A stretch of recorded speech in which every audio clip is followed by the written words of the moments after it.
Welcome to our story corner.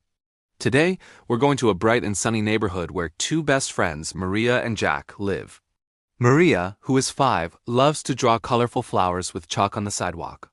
Jack, who is 10, is a super fast runner and loves playing tag. Their neighborhood was always full of laughter, with kids playing hopscotch and riding their bikes. The houses were painted in happy colors like sunshine yellow and sky blue, and everyone felt like one big, happy family. Maria and Jack spent every afternoon playing in the park, chasing butterflies and building amazing sandcastles. They felt safe and happy, surrounded by friendly faces and the sweet smell of blooming flowers. Life was one big, wonderful adventure. One sunny afternoon, as Maria and Jack were playing near the old oak tree, an older person they didn't know very well came over. At first, they smiled, but then the person started acting in a way that made their happy feelings fly away like scared birds. He tried to talk to them in a way that didn't feel right, and his words felt confusing and strange. He moved a little too close, crossing their personal boundaries and making the air around them feel heavy and uncomfortable. It was like a gray cloud had suddenly covered their sunny day. Maria and Jack looked at each other, their playful smiles gone. They both felt a funny, shivery feeling in their tummies. It was a feeling that whispered, "Something is wrong." They didn't have the words for it, but they knew this wasn't the kind of attention that felt good or safe. The person's presence made them want to run and hide, even though they couldn't explain why. Maria's big, brave heart suddenly felt very small and scared. She clutched her teddy bear tightly, her eyes wide with confusion and fear. She wanted to run, but her feet felt stuck to the ground. It was like her happy voice had disappeared, and all she could do was stand there, feeling a knot of worry tighten in her chest. She looked at Jack, hoping he would know what to do.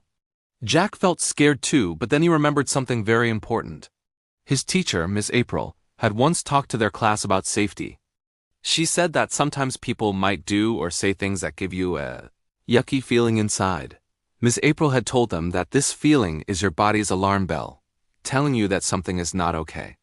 She said it's never okay for anyone to make you feel unsafe or uncomfortable, and the most important rule is to always tell a trusted adult. Jack's mind cleared. He knew what they had to do.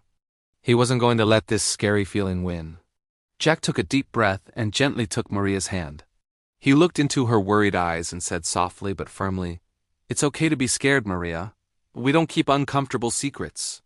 We talk to someone we trust." His voice was calm and brave, and it made Maria feel a little bit stronger. Jack squeezed her hand and said, "Let's go home." Right now, without looking back, they started to run. Their feet pounded on the pavement, faster and faster, leaving the gray cloud and the uncomfortable feeling behind them. They didn't stop until they saw their front doors. They ran straight inside, their hearts still beating fast, and called out for their parents. They knew they were home, and home was a safe place. They found their mom and dad in the living room and, taking a deep, shaky breath, they started to tell their story. They explained exactly what happened and, more importantly, how it made them feel, confused, scared, and wrong. Maria and Jack's parents stopped everything they were doing and listened. They looked right into their children's eyes, showing them they were being heard. They didn't interrupt. They just listened carefully to every word. When the kids were finished, their mom pulled them into a big, warm hug. "Thank you for telling us," she said. "You were so brave to speak up." Their dad nodded, his voice gentle. "Your feelings are so important," he explained. That uncomfortable feeling was your body telling you that something wasn't right, and you listened. "We are so proud of you." The parents didn't get angry at the kids. They praised their courage. Later, they calmly called Jack's teacher, Miss April, and the school to report what had happened, making sure the right people knew so that other children in the neighborhood would be safe too. Maria and Jack felt a huge wave of relief. They were believed, they were supported, and they were protected. The scary secret was gone, replaced by the warmth of their parents' love and trust. That evening, their parents sat down with them again. "We want you to always remember something very important," their dad said. "Your body belongs to you.